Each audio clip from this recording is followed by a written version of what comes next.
अष्टमो अध्याय रक्तबीज वध। ध्यानम्। ओम अरुणां करुतरंगिताक्षीं घृतपाशाङ्कुशबाणचापहस्ताम् अणिमादिभिरावृत्तां मयूखै रहवित्येव विभावये भवानिनम्। ओम ऋषिरुवाच। चण्डे च निहते दैत्ये मुण्डे च विनिपातिते बहुलेषु च सैन्येषु चैतेष्वसुरेश्वरः ततः कोपपराधीने चेतः शुम्भा प्रतपवान् उद्योगं सर्वसैन्यानां दैत्यानां दिदेशः अध सर्वबलै दैत्य षडशीतिरुदायुध कम्बूनां चतुरिष्टिर्निर्यन्तु स्वबले वृत्ता कोटिवीर्याणि 50 शूराणां कुलानि वै 100 कुलानि ध्रोमारां निर्गच्छन्तु ममाज्ञा कालिका दोहरादः मौर्यकालिकेस्तथाप्सुर युद्धाय सज्जा निर्यन्तु आज्ञात्वरितमम् इत्याज्ञाप्य सुरपतिः शुम्भो भैरवशासन निर्जगाम महासैन्य सहस्रे बहु विभूवृतः आयन्तं चण्डिका दृष्ट्वा तत्सैन्यमति भीषणं जयास्वने पूरयामास धरणी गगन अन्तरं ततः सिंहो महानाद मतीव कृतवान् नृपा घण्टास्वनेन तनद अंबिका चोपं बृहन्तः धनुर्जय सिंहं घण्टानां नादापूरिदिङ्मुखा निनादय भीषणय काली जिज्ञे विस्तारितानना तं निनादमुपश्रुत्य दैत्यसैन्यस्य चतुर्दिशं देवी सिंहस्तथा काली सरोषे परिवारितः एतस्मिन्नन्तरे भूपा विनाशाय सुरदिशाम् भवायामर सिंहाना मतिवीर्यबलावन्तं ब्रह्मस गुह विष्णुं तथा इन्द्रस्य च शक्तया शरीरेभ्यो विनिष्क्रम्य तद उपेश्च चण्डिकां यौ यस्य देवस्य यद्रूपं यथा भूषणा वाहनं तद्दैवी तत्शक्ति रसुरान् युद्धो माययो हंसी युक्त विमा अग्रे साक्षशूत्र कमण्डलु आयतः ब्रह्मणा शक्ति ब्राह्मणी शाभिधीयते महेश्वरी वृषणारूढ़ा त्रिशूलवर धारिणी महाहिवल्या प्राप्तः चंद्ररेखा विभूषणा कौमारी शक्ति हस्ता चामयूरवर वाहना युद्धोमा यययो दैत्या अंबिका गुहरूपिणी तथैव वैष्णवी शक्ति गरुडोपारी संस्थिता शंख चक्र गदा शंखं गहस्ताभ्युपाययो यज्ञवारामतुल्यं रूपं यः बिभ्रतो हरे शक्ति सापययो तत्र वाराही बिभ्रति तनुं नारसिंहो निनिर्संहस बिभ्रति सदृशं वपु प्राप्ता तत्र सटाक्षेप क्षिप्तन नक्षत्र संयति वज्रहस्ता तथैवेन्द्री गजराजो परिस्थितः प्राप्ता सहस्रनयना यथा शक्रस्थतैव सः तत्ता परिवृत्तास्तः विरीशानो देवशक्तिभिः हन्यानतामसुरा शीघ्रं मम प्रत्य अह चण्डिकां ततो देवी शरीरत्तु विनष्क्रान्ताति भीषणा चण्डिका शक्तिरत्युग्र अग्रह शिवा सत्नी नानिदीनिः सहचाय धूम्रजटिम शानम पराजिता दूतं त्वं गक्ष भगवान् पार्श्वं शुम्भ निशुम्भय ब्रूहि शुम्भ निशुम्भ च दानववर्ती गर्वितो ये चान्ये दानवस्त्रता युद्धाय उपस्थितः त्रैलोके मिन्द्रो लब्धं देवां सन्तु भुजं यूयं प्रायत पातालं यदि जीवतुमिच्छतः बलाबले पादत चेद्ध उद्धवन्तो युद्धकाङ्क्षिणः तदागच्छत् तृप्यन्तु मच्छिवापि शितेन वा यत्तोऽन्युक्तदोत्तेन तया देव्या शिवा स्वयं शिवदूतीति लोके स्ततः सा ख्यातिमागता ते अपि श्रुत्वा वचो देव्या सर्वाख्यातं महासुरः आम्रशपूरितजगमनयुक्तः कात्यायनी स्थितः तथा प्रथमे व आग्रे सरशक्तिस्त्रीवृष्टिभिः वपपुरुषदा तां श्रास्तां देवीमरारय सा च तान् प्रहीतान् बाणाचूलशक्तिपरस्वाधाना चिच्छेदलील्या अध्यामत धनुमुक्तये महेर्षुभिः तस्य अग्रस्थतः कालीशूलपातविदारितान् खट्वाङ्गपोथितांश्चारिन् कुर्वती व्याचरतः कमण्डूजलाच्छेपहत वीर्यान् हतौ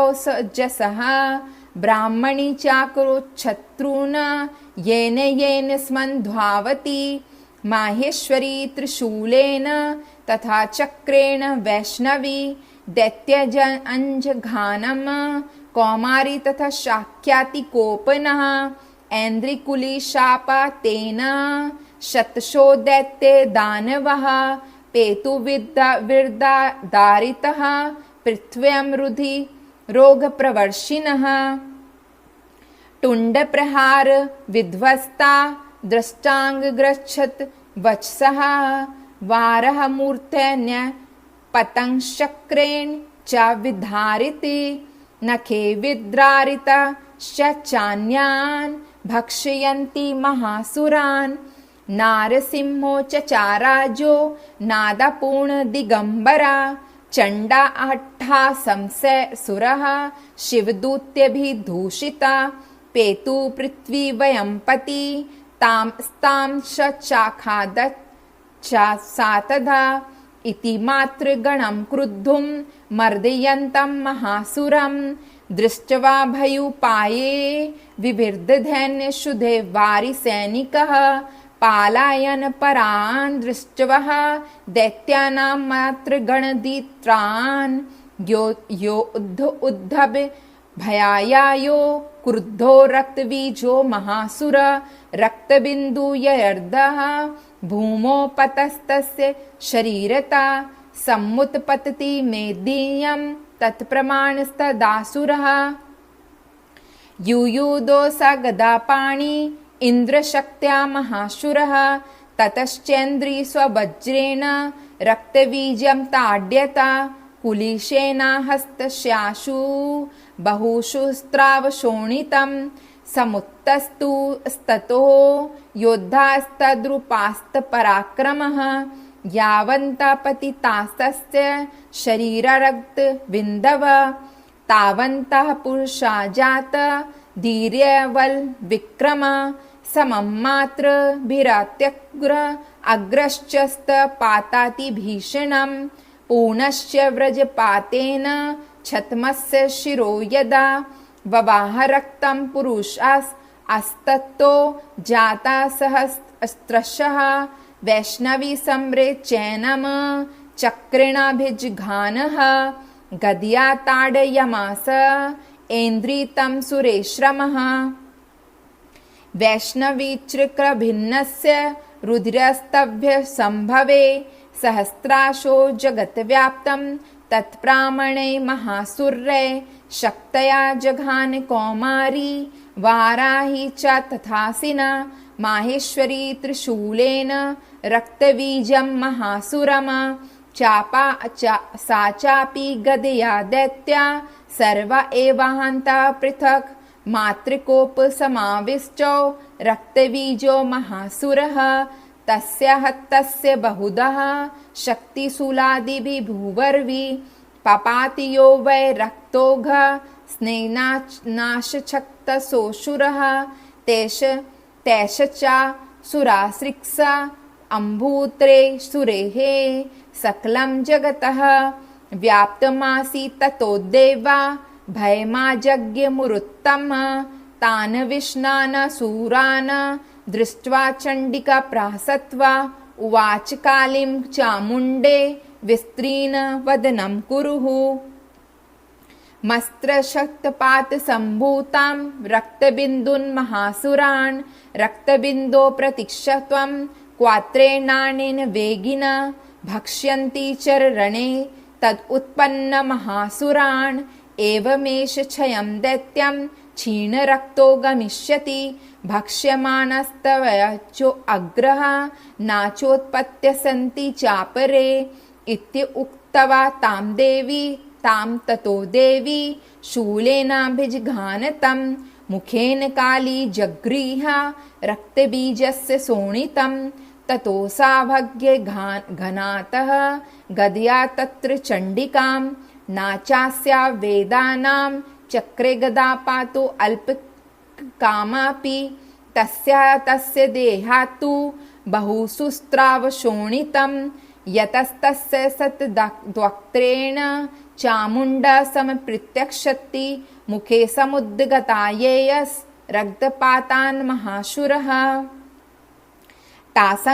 ताशुचखादात् चामुण्डा पपुतस्य च शोणितं देवी शूलेन वज्रेण वाणिरशिभिरिष्ठिभिः जघान रक्तबीजं तं चामुण्डापितशोणितं सा पपात महीपृष्ठे सहस्रशङ्गसमाहता नीरतक्ष महीपाला रक्तबीजो महासुरः ततस्ते हर्षमातुलं वापु स्त्रिदशा नृपा तेषां मातृगणो जातो नन्यत श्रृंगमद उद्धतः। जय जय जगदम्बा। आइए अब सुनते हैं कि माता रानी ने रक्त बीज को किस तरह से धरती से खत्म किया। जहां जहां उसकी बूंद पड़ती थी वहां वहां वो किस तरह से फिर बढ़ जाता था। ऋषि कहते हैं, चंड और मुंड नामक दैत्यों के मारे जाने तथा बहुत सी सेना का संहार हो जाने पर दैत्यों के राजा प्रतापी शुंभ मन में बड़ा क्रोध हुआ। उसने दैत्यों से संपूर्ण सेना को युद्ध के लिए कूच करने की आज्ञा दी। वह बोला, आज उदययुत नामक 86 दैत्य सेनापति अपनी सैन्यों के साथ युद्ध के लिए प्रस्थान करें। कंबू नाम वाले दैत्यों की 84 सेना नायक अपनी वाहिनी से घिरे हुई यात्रा करें। 50 कोटि वीर कुल के और 100 ध्रोम कुल के असुर सेनापति मेरी आज्ञा से सेनापति सहित कूच करें। कालक, दुहार्द, मौर्य और काल के असुर भी युद्ध के लिए तैयार हो मेरी आज्ञा से तुरंत प्रस्थान करें। भयानक शासन करने वाला असुर राज शुंभ इस प्रकार आज्ञा दे सहस्त्रों बड़ी बड़ी सेनाओं के साथ युद्ध के लिए प्रस्थित हुआ। उसकी अत्यंत भयंकर सेना आती देख चंडिका ने अपने धनुष की टंकार से पृथ्वी को और आकाश को बीच का भाग गूंजा दिया। राजन, तदंतर देवी के सिंह भी बड़े जोर जोर से दहाड़ना आरंभ किया। फिर अंबिका ने घंटे के शब्द से उस ध्वनि को और भी बढ़ा दिया। धनुष की टंकार, सिंह की दहाड़ और घंटे की ध्वनि से संपूर्ण दिशाएं गूंज उठी। उस भयंकर शब्द से काली ने अपने विकराल मुख को और भी बढ़ा लिया। इस प्रकार से ये विजयिनी हुई। उस तुमुल नाद को सुनकर दैत्यों की सेनाओं में चारों ओर से आकर चंडिका देवी, सिंह तथा काली देवी क्रोध भर पूर्वक घेर लिया। राजन, इसी बीच में असुरों के विनाश तथा देवताओं को अभ्युदय के लिए ब्रह्मा, शिव, कार्तिकेय, विष्णु तथा इंद्र आदि देवियों की शक्ति, जो अत्यंत पराक्रम और बल से संपन्न थी, उसके शरीर से निकलकर उन्हीं के रूप में चंडिका देवी के पास गई। जिस देवता का जैसा रूप, जैसा वेशभूषा, जैसा वाहन, ठीक वैसा ही साधनों से संपन्न हो उसकी शक्ति असुरों से युद्ध करने के लिए आ गई। सबसे पहले हंस युक्त विमान पर बैठी हुई अक्षसूत्र और कमंडल सुशोभित ब्रह्मा जी की शक्ति उपस्थित हुई, जिसे ब्रह्माणी कहते हैं। महादेव जी की शक्ति वृषभर आरूढ़, तो हाथों में श्रेष्ठ त्रिशूल धारण किए, महानाग का कंकड़ पहने, मस्तक में चंद्र रेखा विभूषित, तो वहां आ पहुंची। कार्तिकेय शक्ति जगदम्बिका उन्हीं का रूप धारण किए श्रेष्ठ मयूर पर आयूढ़ हो, हाथ में शक्ति लिए दैत्यों पर युद्ध करने के लिए आ गई। इसी प्रकार भगवान विष्णु की शक्ति गरुड़ पर विराजमान हो, शंख, चक्र, गदा, शंख, सारंग, धनुष तथा खड़ग हाथ में लिए वहां आई। अनुपम यज्ञ वाराह रूप धारण करने वाली श्रीहरि की जो शक्ति है, वह भी 12 शरीर धारण करके वहां उपस्थित हुई। नरसिंह की शक्ति भी नरसिंह के समान शरीर धारण करके वहां आई। उसी की गर्दन के बालों को झटक के आकाश के तारे बिखरते लगे। इसी प्रकार इंद्र की शक्ति वज्र हाथ में लिए गजराज ऐरावत बैठकर आई, उसी के भी शस्त्र नेट थे। इंद्र का जैसा रूप वैसा ही उसका भी था। तदंतर उन देव शक्तियों के घिरे हुए महादेव जी ने चंडिका से कहा, मेरी प्रसन्नता के लिए तुम शीघ्र ही इन असुरों का संहार करो। तब देवी के शरीर से अत्यंत भयानक और परम उग्र चंडिका शक्ति प्रकट हुई, जो सैकड़ों गीदड़ियों के भांति आवाज करने लग गई थी। उस अपराजिता देवी ने धूमिल जटा वाले महादेव जी से कहा, भगवान आप शुंभ निशुंभ के पास दूध बनकर जाइए और उन अत्यंत गर्वीले दानव शुंभ एवं निशुंभ से दोनों से कहिए, साथ ही उनके अतिरिक्त भी जो दानव युद्ध के लिए वहां उपस्थित है उनको भी यह संदेश दीजिए, दैत्यों यदि तुम जीवित रहना चाहते हो तो पाताल को लौट जाओ, इंद्र को त्रिलोकी राज्य मिल जाए और देवता यज्ञ भाग उपभोग करें। यदि बल के घमंड में आकर तुम युद्ध की अभिलाषा रखते हो तो आओ, मेरी योगनियां तुम्हारे कच्चे मांस से तृप्त होंगी। चूंकि उस देवी ने भगवान शिव को दूत के कार्य में नियुक्त किया था, इसलिए वह शिवदूती के नाम से संसार में विख्यात हुई। वे महादेव भी भगवान के शिव के मुंह से देवी के वचन सुन के क्रोध में भर गए और जहां कात्यायनी विराजमान थी उस ओर बढ़े। तदंतर वह दैत्य अमर्ष भरकर पहले ही देवी के ऊपर वाण, शक्ति और रिष्टि आदि अस्त्रों की वृष्टि करने लगी। तब देवी भी खेल खेल में ही धनुष की टंकार की और उसकी छोड़े हुए बड़े बड़े वाणों द्वारा दैत्य के चलाए हुए वाण, शूल, शक्ति और फरसों को काट डाला। फिर काली उनके आगे होकर शत्रुओं को शूल प्रहार से विद्रीन करने लगी और खटवांग से उनका कचूमर निकालती हुई रणभूमि में विचरने लगी। ब्रह्माणी भी जिस जिस ओर दौड़ती उसी ओर अपने कमुंडल का जल छिड़क कर शत्रुओं को ओज और पराक्रम को नष्ट कर देती। महेश्वरी ने त्रिशूल से तथा वैष्णवी ने चक्र से अत्यंत क्रोध में भरी हुई कुमारी कार्तिकेय शक्ति से दैत्यों का संहार आरंभ किया। इंद्र की शक्ति में वज्र प्रहार से विद्रीन हो सैकड़ों दैत्य दानव रक्त की धारा बहाते हुए पृथ्वी को सो गए। 12 ही शकीने कितानों ने तथा थुथुनी मार ने नष्ट किए। दाड़ों के अग्रभाग से कितनों को छाती से छेद डाला। कितने ही दैत्य उसके चक्र से चोट से विद्रीन होकर गिर पड़े। नरसिंह भी दूसरे महादैत्य को अपने नखों से विद्रीन करके खाती और सिंह आदि दिशाओं पर एक आकाशवाणी गूंजती हुई युद्ध क्षेत्र में विचरने लगी। कितने ही असुर शिवदूती के प्रचंड अट्टाहस अत्यंत भयभीत हो पृथ्वी पर गिर पड़े और गिरने पर उन्हें शिवदूती ने उस समय अपना ग्रास बना लिया। इसी प्रकार क्रोध में भरे हुए मात्र गणों का नाना प्रकार से बड़े बड़े असुरों का मर्दन करते देख दैत्य सेना भाग खड़े हुए। मार्त गणों से पीड़ित दैत्यों को युद्ध से भागते हुए देख रक्तबीज नामक महादैत्य क्रोध में भरकर युद्ध करने के लिए आया। उसके शरीर जब रक्त की बूंद पृथ्वी पर गिरती तब उसके समान शक्तिशाली एक दूसरा महादैत्य पृथ्वी पर पैदा हो जाता। महाअसुर रक्तबीज हाथ में गदा लेकर इंद्र शक्ति के साथ युद्ध करने के लिए तथा इंद्राणी एवं ब्रज से रक्तबीज को मारा। वज्र से घायल होने पर उसके शरीर से बहुत सा रक्त चूने लगा और उसने उसी के समान रूप तथा पराक्रम युद्ध उत्पन्न होने लगे। उसके शरीर से रक्त की जितनी बूंदें गिरती उतने पुरुष उत्पन्न होते। वे सब रक्त बीज के समान ही वीरवान, बलवान तथा पराक्रमी। वे रक्त से उत्पन्न होने वाले पुरुष भी अत्यंत भयंकर अस्त्र शस्त्रों प्रहार करते हुए वह मातृगणों के साथ घोर युद्ध करने लगे। पुनः वज्र के प्रहार से सब उनका मस्तक घायल हुआ। तब रक्त बहने लगा और उसमें हजारों पुरुष उत्पन्न होने लगे।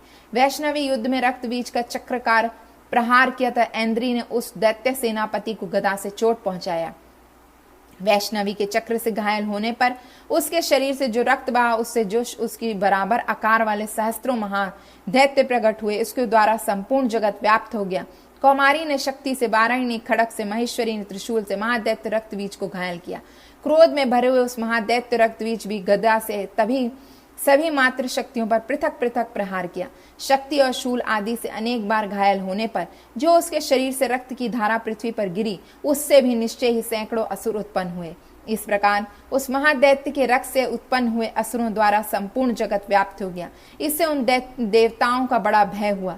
देवताओं को उदास देख चंडिका ने काली से शीघ्र पूर्व कहा, चामुंडे तुम अपना मुख और भी फैलाओ तथा मेरे शस्त्र पात्र से गिरने वाली रक्त बिंदुओं को पियो। उससे उत्पन्न होने महादैत्यों को तुम अपने इस उतावले मुख से खा जाओ। इस प्रकार रक्त से उत्पन्न होने वाले महादैत्यों को भक्षण करती हुई तुम रण में विचरती रहो। ऐसा करने से उस दैत्य का सारा रक्त क्षीण हो जाने पर वह स्वयं भी नष्ट हो जाएगा। उन भयंकर दैत्यों को सब तुम खा जाओगी। तब दूसरे नहीं दैत्य उत्पन्न नहीं हो सके। काली से यूं कहकर चंडिका देवी शूल से रक्तबीज को मारा और काली ने अपने मुख में उसका रक्त ले लिया। तब उसने वहां पर चंडिका का गदा से प्रहार किया, किंतु उस गदापात ने देवी को तनिक भी वेदना नहीं पहुंचाई। रक्तबीज के घायल शरीर से बहुत सा रक्त गया, किंतु ज्यों ज्यों ही वह गिरता त्यों तो ही चामुंडा उसे अपने मुख में पी लेती। रक्त गिरने से काली के मुख से जो महादैत्य उत्पन्न हुए उन्हें भी वह चट कर गई और उसने रक्त भी पी लिया। तदंतर देवी ने रक्तबीज को, जिसका रक्त चामुंडा पी रही लिया था, वज्रबाण, खड़ग तथा रिष्ट आदि से मार डाला। राजन, इस प्रकार शस्त्रों के समुदाय आहत एवं रक्तहीन हुए। महादैत्य रक्तबीज पृथ्वी पर गिर पड़ा। नारेश्वर, इसे देवताओं का अनुपम हर्षकृत प्राप्ति हुई और मातृगण उन असुरों को रक्तमय पाप से मद से हुए उदास सा होकर नृत्य करने लगे। बोलो जय जय जगदम्बे, महादुर्गा महारानी की जय। हे जगदम्बे, हर सुनने वाले के दुख कष्ट को दूर कीजिए, सबको सुख दीजिए। हे माँ भवानी, हम सब पे अपना आशीर्वाद बनाए रखिए।